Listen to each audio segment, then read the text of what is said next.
ভালোবেসে একটা সুন্দর জীবন কিভাবে নষ্ট হয়ে যেতে পারে আজকের ভিডিওটা পুরোপুরি দেখলেই বুঝতে পারবেন। আমার নাম সামিয়া, আমার বাসা লক্ষ্মীপুর কমলনগর। আমি 2024 সালে এসএসসি পরীক্ষার্থী ছিলাম, কিন্তু ভাগ্যের নির্মম পরিহাসে আমি দুইটা পরীক্ষা দিতে পারিনি। আমরা দুই বোন দুই ভাই, আমি পরিবারের বড় মেয়ে। সমাজে আমার বাবার অবস্থা অনেক ভালো ছিল, আমরা যৌথ পরিবারের ছিলাম, সবাই একসাথেই থাকতাম। কিন্তু পারিবারিক কিছু সমস্যার জন্য আমার বাবা আমাদের নিয়ে আলাদা হয়ে যায়। আমার বাবা আমাকে রাজকন্যার মতো বড় করেছে। আমার বাবা আমাকে অনেক ভালোবাসে, নিজে খাইয়ে দিত আমাকে। সময়টা ছিল 2022 সাল। আমি তখন এসএসসি পরীক্ষা দিব, কিন্তু আমার কোনো মোবাইল ফোন ছিল না। অ্যাসাইনমেন্ট করার জন্য একটা মোবাইল দরকার, তাই মা বাবাকে বুঝে একটা মোবাইল কিনে দিতে বলে। বাবা বলে যদি পড়াশোনার জন্য মোবাইল দরকার হয় তাহলে পড়াশোনা বন্ধ, কারণ মোবাইল দিয়ে পড়ালেখা হবে না, আমার মেয়ে খারাপ হয়ে যাবে। মা বাবাকে অনেক বুঝিয়ে বলে, তাই বাবা একটা মোবাইল কিনে আনে। আমি এর আগে কখনো মোবাইল ধরিনি। আমি খুব সাধারণ একটা মেয়ে, আমার কোনো ছেলে ফ্রেন্ড নেই, শুধু 2-3টা মেয়ে ফ্রেন্ড আছে। স্কুলে যেতাম, আবার সোজা বাসায় আসতাম। একদিন আমার একটা ফ্রেন্ড আমাকে একটা ফেসবুক আইডি খুলে দেয়। ফেসবুকে আমার 4জন ফ্রেন্ড ছিল, ওই 4জনের মেয়ে, কোনো ছেলে ছিল না। একদিন ফেসবুকে একটা আইডিতে চোখ পড়ে আমার। আমি কেন জানি খুব মনোযোগ দিয়ে আইডির প্রতিটা পোস্ট করছিলাম। আমার খুব খারাপ লাগছিল, একটা মেয়েকে এতটা ভালোবাসার পর কিভাবে মেয়েটা অন্য একটা ছেলেকে বিয়ে করতে পারে। ছেলেটা একটা স্টোরি দিয়েছে হাত কাটার ভিডিও। আমি কেন যেন তাকে মেসেজ দিলাম, মেসেজ দিয়ে বললাম যে নিজেকে ভালোবাসতে পারে না, সে অন্যকে কিভাবে ভালোবাসবে। সে সাথে সাথে উত্তর দিয়ে বলে, আমি মেয়ে মানুষকে ঘৃণা করি, একটা মেয়ে তার জীবনটা নষ্ট করে দিয়েছে। অনেকক্ষণ মেসেজে কথা বলার পর আমরা কলে কথা বলি। ওর নাম শরীফ, আর 2 ভাই, বাড়িতে মা বাবা আছে। ও ইন্টার শেষ করে একটা চাকরি করতো, কিন্তু সেটা ছেড়ে দিয়ে বাসায় বেকার বসে আছে। আর ওর ছোট ভাই একটা চাকরি করে। ও মেয়েটাকে অনেক ভালোবাসতো। ওর কথাগুলো শুনে ওর প্রতি একটু মায়া লাগলো আমার। ও সেই মেয়ের পিছনে অনেক টাকা নষ্ট করেছে। ওর থেকে সবকিছু শুনে নিজে থেকে তাকে আর কিছু বলিনি আমি। এরপর থেকে মাঝে মাঝে আমাদের কথা হতো। তখন আমার এসএসসি পরীক্ষা শুরু হবে। বাসায় আম্মুকে কাজে সাহায্য করতাম আর পড়াশোনা করতাম, অনলাইনে যেতাম না। তবে মাঝে মাঝে ফেসবুকে গেলে শরীফের আইডি দেখতাম। তার অনেক ফ্রেন্ড ছিল, প্রায় 2000-এর মতো। আর আমার মাত্র 5 জন, একজন ছেলে, সেটা শরীফ। ও বলেছে ও আর সম্পর্কে জড়াবে না, তাই আমি তাকে আর বেশি কিছু বলতাম না। তবে আমি ভাবতাম ওকে ভালোবাসবো, নতুন করে বাঁচতে শিখাবো, কিন্তু সে সুযোগ দিল না। আমার আর কিছু করার নেই। তবুও আমি ওর সাথে কথা বলতাম, অনেক বোঝাতাম। মাঝে মাঝে ও আমায় বলতো, তোমার মতো মেয়ে হয় না, তুমি খুব সাধারণ একটা মেয়ে। আমার ফ্রেন্ড লিস্টে অনেক মেয়ে আছে যারা আমাকে ভালোবাসে, কিন্তু তাদের থেকে তুমি অনেক আলাদা। 2022 সালের দিকে আমি কলেজে ভর্তি হওয়ার জন্য আবেদন করব। তখন শরীফ আমাকে কল দেয় আর বলে সে আমাকে নাকি ভালোবাসে। আমার সাথে কথা বলে নাকি সে শান্তি পায়। আমার মতো করে কেউ তাকে বোঝে না, সে চায় আমি যেন তাকে ভালোবাসি, আর আমি তার কথা শুনে রাজি হয়ে যাই। 2023 সালের জানুয়ারি মাস থেকে আমাদের ভালোবাসাটা শুরু হয়। শরীফ আমার জীবনের প্রথম প্রেম। ওর সাথে সবসময় লুকিয়ে লুকিয়ে কথা বলতাম। যেহেতু আমাদের লং ডিস্টেন্স, তাই সবসময় ওর সাথে কথা বলতাম। খুব সুন্দরভাবেই দিন কেটে যাচ্ছিল। 6 মাস খুব ভালোভাবেই চলে যায়, কিন্তু 6 মাস পর শরীফ আমাকে অবহেলা করতে শুরু করে। আমার সাথে কথা বলে না, ফোন বন্ধ করে রাখতো। আবার কিছুদিন পর পরও নিজে থেকেই কল দিত। কিছু জিজ্ঞেস করলে বলতো আমার সমস্যা ছিল। আমার শরীফের কোনো ফ্রেন্ডের সাথে পরিচয় ছিল না, তাই ওর খবর আমি কারো কাছ থেকে নিতে পারতাম না। ও আমার সাথে কথা না বললে আমি কান্না করতাম, হাত কাটতাম, কেন যেন পাগলের মতো হয়ে গেছিলাম আমি। আমার সাথে একটু রাগ হলে ও অন্য মেয়ের ছবি স্টোরিতে দিত। কত কষ্ট লাগতো আমি যা বলে বোঝাতে পারবো না। মাঝে মাঝে আমি ভাবতাম, এই শরীফকে তো আমি ভালোবাসিনি, আমি তো ভালোবেসেছি একটা দুঃখ পাওয়া মানুষকে, তাহলে সে এমন কেন হয়ে গেল। আমি কান্না করতে করতে অসুস্থ হয়ে যেতাম। বাবা মা টেনশন করতো, আম্মু আমাকে ধরে কান্না করতো আর বলতো, কি হয়েছে তোর বল। আমি আম্মুকে সবকিছু বলে দিই। আমার শরীরে ব্লেডের দাগ দেখে আমার মা কান্না করে দিয়েছিল। আমি আমার বাবার সামনে যেতাম না, পাশেও বসতাম না। আমার হাত দেখে জিজ্ঞেস করলে কি জবাব দিব। আম্মু শরীফের সাথে কথা বলে, শরীফ আম্মুকে বলে আমার হাত থেকে মোবাইলটা নিয়ে যেতে, আর আমি যেন তাকে কল না দেই। এই কথাগুলো শুনে আকাশ থেকে বললাম। নিজেকে সামলাতে পারছিলাম না, আমার দম বন্ধ হয়ে আসছিল। আমার হাত কাটার ভিডিও শরীফকে দেই, সেটা দেখেও কল দেয়। ওকে একটা কথাই বলি, তুমি তো একটা মেয়ের কাছে ঠকেছো, ভালোবাসার কষ্ট তুমি জানো, তাহলে আমাকে কেন এত কষ্ট দিচ্ছ তুমি, তোমার কি একটুও মায়া হয় না। তারপর সে বলে তার ভুল হয়ে গেছে। আবারও আমাদের সবকিছু ঠিক হয়ে যায়, কিন্তু কিছুদিন পর পর শরীফের কি জানি হয় জানি না, আমার সাথে কথা বলে না, কল দেয় না। একদিন আমি জানতে পারি ওর আইডিতে কিছু মেয়ের সাথেও কথা বলে। সাথে সাথে তাকে কল দিয়ে সব বললাম। সে শুনে বলে সব মিথ্যা কথা। আমি তাকে অনেক বিশ্বাস করতাম, তাই তার কথা বিশ্বাস করিনি।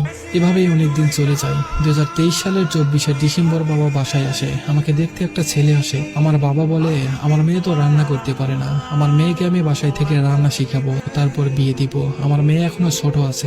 সন্ধ্যাবেলা বাবা নিজের হাতে আমাকে খাইয়ে দিল। ওই দিনই বাবার সাথে বসে শেষ খাওয়া, আর একসাথে খাওয়া হয়নি। আমি ভাবলাম বাবাকে শরীফের কথা বলবো, সবকিছু বললাম বাবাকে, কিন্তু সে রাতের পর থেকে আমার আগের বাবাকে আর খুঁজে পাইনি। এক নতুন বাবা, তার চোখে আমার জন্য কোনো ভালোবাসা নেই, তার কথায় আমার জন্য কোনো মায়া নেই। আমার মুখে ভালোবাসার কথা শুনে তিনি যেন আকাশ থেকে পড়লেন। অনেকক্ষণ চুপ থাকার পর বলল উনি শরীফের সাথে কথা বলবে, আমার কাছ থেকে মোবাইল নিয়ে যায়। সকাল 10টায় বাবা শরীফকে কল দেয়, বাবার সাথে কথা বলে শরীফ। বাবা সোজা বলে দিল ওর সাথে আমাকে বিয়ে দিবে না। কথাটা শুনেই আমার চোখ দিয়ে অটোমেটিক পানি পড়ে যাচ্ছিল। তারপর থেকে বাবা আর আমাকে মোবাইল ধরতে দেয় না। বাবা বাসায় না থাকলে আমি চুরি করে মোবাইল নিয়ে শরীফের সাথে কথা বলতাম। এভাবেই চলছিল। 2024 সালের জানুয়ারি মাসে বাবা আমাকে মোবাইল দিয়ে বলে শরীফকে ব্লক করে দিতে। আমি এটা কখনোই করতে পারবো না। তারপর বাবা বলে হয় শরীফকে বেছে নাও, নাইলে আমাকে বেছে নাও। আমি শরীফকে বেছে নিলাম। বাবা বলল তার ঘর থেকে বের হয়ে যেতে। মা আমাকে পাঠিয়ে দেয় আন্টির বাসায়। আমি শরীফকে সবকিছু বললাম। শরীফ আমাকে বলে তার 6 মাস সময় লাগবে, একটা চাকরি পেলে আমাকে নিয়ে যাবে। বললাম কোনো মতে একটা চাকরি জোগাড় করো, বেতন বেশি লাগবে না। এদিকে বাবা আবার ঢাকায় চলে যায়। মা আমাকে বাসায় নিয়ে আসে। মা আমার সাথে কথা বলে না, খেতেও ডাকে না। বাবা বলেছে আমাকে তাড়াতাড়ি বিয়ে দিয়ে দিবে। আমাকে আবারও দেখতে আসে, কিন্তু আমি বিয়ে করব না। আবারও হাত কাটলাম। এদিকে শরীফও আমার সাথে কথা বলতে চায় না, অবহেলা করে। আশেপাশের সব আত্মীয় স্বজনরা আমাদের কথা জেনে যায়। রোজার ঈদ চলে আসে, সবার কেনাকাটা করলো, কিন্তু আমার জন্য কিছুই কিনেনি। বাবা বলেছে বাবা যতদিন বাসায় থাকবে আমি যেন বাবার সামনে না আসি। সারাদিন রুমে বসে থাকতাম আর কান্না করতাম। ঈদ শেষে বাবা আবার চলে যায়। আমার মা আমাকে এতটাই মেরেছিল যা হয়তো কেউ ভাবতেও পারবে না। ঈদ শেষ হয়ে আবার কুরবানির ঈদ চলে আসে, কিন্তু শরীফ চাকরি জোগাড় করতে পারে না। এবার ঈদেও সবার জন্য কেনাকাটা হলো, কিন্তু আমার জন্য কিছু আনলো না। তারপরেও কিছু মনে করতাম না। আর কিছুদিন পর তো শরীফ আমাকে নিয়ে যাবে, এটা ভেবে হাসি খুশি থাকতাম। আমার এসএসসি পরীক্ষা শুরু হবে, সেই সময় শরীফ একটা জব পায়, 17,000 টাকা বেতন। ভেবেছিলাম এই বুঝি আমার অপেক্ষার প্রহর শেষ হলো। এদিকে বাবা মা আমাকে অনেক অত্যাচার করতে লাগলো। সহ্য করতে না পেরে কাকার বাসায় চলে গেলাম। আর শরীফকে বললাম পরীক্ষা শেষ করে তোমার সাথে কাকার বাসা থেকেই চলে যাব। তো 30 জুন একটা পরীক্ষা ছিল। পরীক্ষাটা দিয়ে কাকার বাসায় যাই। কলেজ আর বাসা পাশাপাশি। পরের দিন শুক্রবার সকালে ঘুম থেকে উঠে দেখি কাকার বাসায় বাবা দাঁড়িয়ে আছে। আজ এতদিন পর তারা ভাই ভাই এক হলো, একসাথে কথা বলছে। সকাল 10টায় আমার দাদা দাদু আরো কাকা কাকি আন্টি সবাই আসে। সবাই মিলে আমার বিষয় শুনলো, সবাই মত দিল আজকে দরকার পড়লে তোকে কেটে ভাসিয়ে দিব, তারপরেও শরীফের কাছে যেতে দিব না। আমি সবার পায়ে ধরলাম আমাকে যেন শরীফের কাছ থেকে আলাদা না করে। কাকাকে বুঝিয়ে বললাম, কাকা বলল শরীফের সাথে কথা বলবে। পরে কাকা আর বাবা বুদ্ধি করে আমার কাছ থেকে মোবাইল নিয়ে যায়। আমাকে আর পরীক্ষা দিতে দেয় না। বাবা আমাকে সকালে বাসায় আনতো, বিকেলে কাকার বাসায় থাকতাম। ফোন বা মোবাইল কিছুই আমাকে দিত না। শরীফের সাথে আমার যোগাযোগ বন্ধ হয়ে যায়। একদিন রিক্সায় করে যাওয়ার সময় রিক্সাওয়ালার কাছ থেকে মোবাইল নিয়ে শরীফের কাছে ফোন দেই, কিন্তু শরীফ আমাকে যেটা বলে সেটা শোনার জন্য আমি মোটেও প্রস্তুত ছিলাম না। ও আমাকে বলে ওর নাকি আরো 1 বছর সময় লাগবে। একদম চুপ হয়ে গিয়েছিলাম কথাটা শুনে। পরে আমার কাকা শরীফকে আমার কাকার নাম্বার থেকে কল দেয়। আমার কাকাকেও শরীফ একই কথাই বলে, ওর নাকি 1 বছর সময় লাগবে। বাসায় চলে আসলাম। শরীফ একদিন কল করে বলে আমার কাকা নাকি তাকে অনেক বাজে কথা বলেছে, সে অনেক কষ্ট পেয়েছে। তারপর থেকে শরীফের সাথে আমার কথা বলা কমে যায়। অনেকদিন পেরিয়ে গেল, এখনো মাঝে মাঝে শরীফের সাথে কথা হয়, কিন্তু খুব কম। আমার সাথে কথা বলতে চায় না। কেন বলতে চায় না আমি জানি না, আমাকে ইগনোর করে। মাঝে মাঝে শরীফের কি হয় জানি না, হুট করে হারিয়ে যায়, আমায় ফোনও করে না। আবার হুট করে একদিন ফিরে আসে। আমি এখনো অপেক্ষা করে আছি, শরীফ একদিন আসবে, আমায় নিয়ে যাবে ওর কাছে। আমার অপেক্ষার আজ অনেক দিন হলো, আমাদের এখনো সামনাসামনি দেখা হয়নি। আজ 6 মাস আমি অফলাইন। কারো মোবাইল পেলে আগে শরীফের আইডি সার্চ করে দেখি। শরীফ অনলাইনে আসে, ছবি ছাড়ে, পোস্ট করে। সে পোস্টে অন্য মেয়েরা কমেন্টও করে, সে কমেন্টের উত্তর আবার শরীফ দেয়, আমি সব দেখি। আজ অনেকদিন আমার আর আমার বাবার সাথে দেখা নাই, কথা নাই। আমি মারা গেলে হয়তো আমার বাবা আমার জানাজাও পড়তে আসবে না। আমি আগেও কারোর সাথে মিশতাম না, এখনো সারাদিন ঘরে বসে থাকি, কান্না করি। আমার মা ছোট ভাই বোন নিয়ে থাকে, আমার সাথে কথা বলে না। বাবাও বাসায় আসে না, আর আসলে বলে আমি বাসা থেকে যেন চলে যাই। কিন্তু আমি কই যাব, কার বাসায় যাব? আমার যে যাওয়ার জায়গা নাই। আমি তার শূন্য পকেটে পাশে ছিলাম, এখনো থাকতে রাজি আছি। সে আমাকে বোঝেনি, আমার কোনো চাহিদা ছিল না, শুধু তার সাথে থাকতে চেয়েছিলাম। সে চাইলেই পারতো আমার স্বপ্নগুলো পূরণ করতে, আমাকে বিয়ে করতে, কিন্তু সে করেনি। তার প্রতি আমার অনেক অভিযোগ আছে, কেন সে আমার সাথে এমনটা করলো। ওর জন্য নিজের পরিবার হারালাম, পরিবারের মানুষদের ভালোবাসা হারালাম। কি ছিল না আমার, সব ছিল। বাবার যথেষ্ট টাকা ছিল, চাইলেই ভালো ঘরে বিয়ে হয়ে যেতে পারতাম। তবে আমি পুরো পৃথিবীকে জানাতে পারবো আমি শুধু একজনকে ভালোবেসেছি।